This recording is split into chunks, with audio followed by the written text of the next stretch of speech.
Alright, welcome back to Steve's Vintage Model Builds. It's Saturday here, and on Vancouver Island it's a rather nasty, cold, wet, rainy, wet snow day. So it's a great day to stay home and make videos and build some models. Okay, so yesterday, as part of my last video, I did a rating on this kit, the 75mm, 7.5 centimeter anti-tank gun, a Pak 40, German. Probably, certainly the best German anti-tank gun of the war. And although I mentioned the points for each category, I didn't total them up. So in the end, the kit earned a rating of 10 out of 12, which is very respectable. And you'll see why as I go through this here. So here you can see I've written it out, and I'll also be putting this little video up as a card on all future kit unboxings and reviews.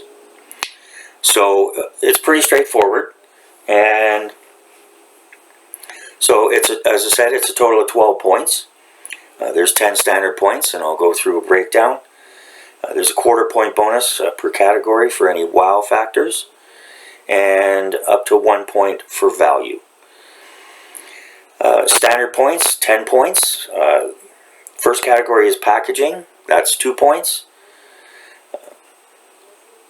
I look at the external shipping packaging, if any, the manufacturer's outer box packaging, the box art, excuse me, and information on the kit. You know, personally, I love it when manufacturers put the number of parts on the kit. It's also nice if they put a difficulty level. Although with difficulty levels, yeah, that can be kind of, you know. But it's nice that they do. They at least try. So, yeah, so that gets 2 points. Next is the sprues themselves. Are they in a plastic bag or multiple plastic bags? Or are they just kind of hanging there in the box? Are they complete? You know, do you have all the sprues you're supposed to get? Are all the parts attached?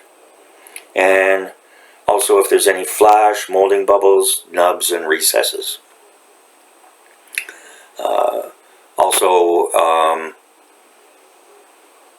Yeah, that's it. Third is parts, that gets 3 points. You know, you can have, the sprues can be fine and packaging's perfect, but, you know, if the parts are no good, then that's not great. So I look at the quality of plastic, the detail, if there's any warped or broken parts.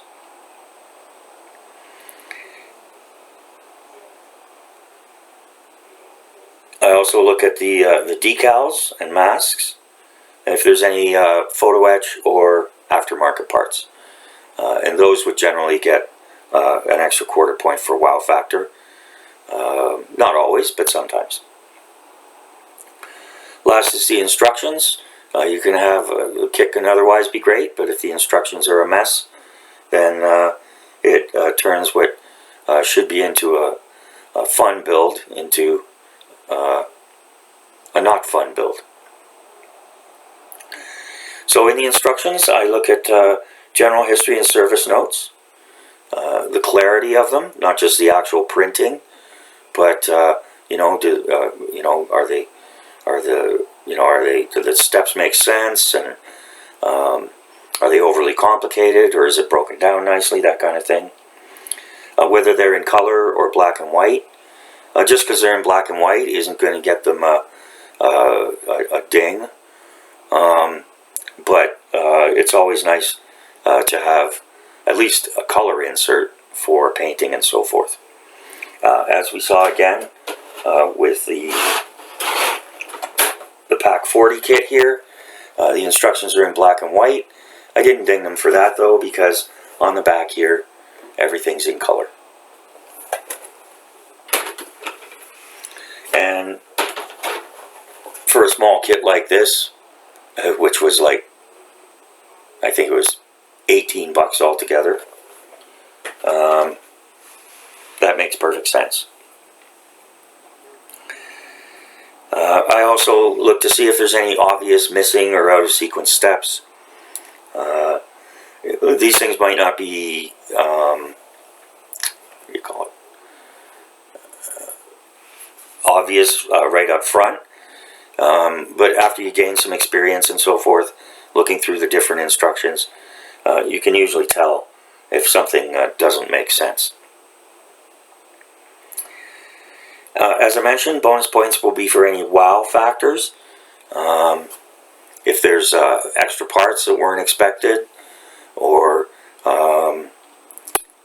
for example, one kit, it actually had an aluminum gun barrel, so that would get a bonus.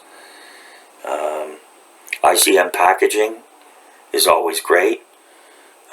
Good sturdy cardboard boxes, top openers.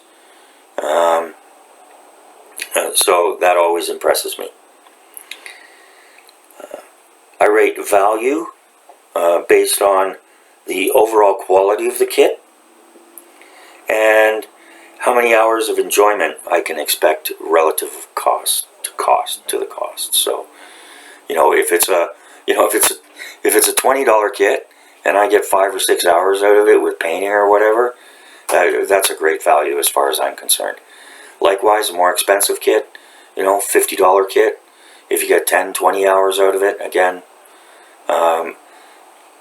same thing. And especially if you paint and detail your kits, it's easy to get tons more enjoyment out of them. And anybody starting out in the hobby who might be a bit intimidated by that, my advice would be, start out with simple kits that are easy to assemble, and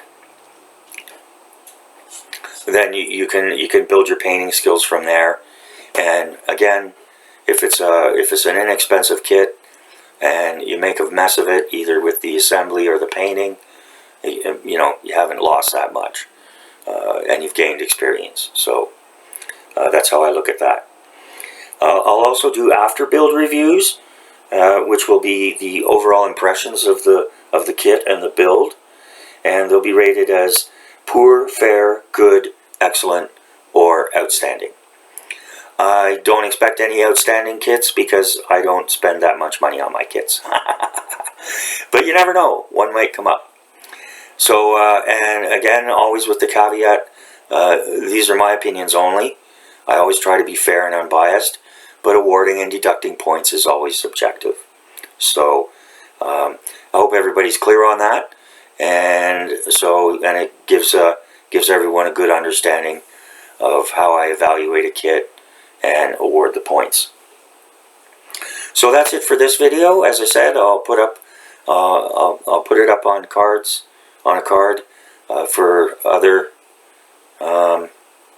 Every time I do a kit unboxing and review, and always welcome comments. So feel free to leave them. Please be respectful. Remember, younger people, even some children, may be watching the video and seeing the comments. So please bear that in mind. And also, it's just adult to be respectful. And I appreciate it. I welcome all the comments, and I welcome any advice or even criticisms. Always open to ways I can do things better. So thanks again. Hope everybody has a safe evening, and we'll see you in the next video.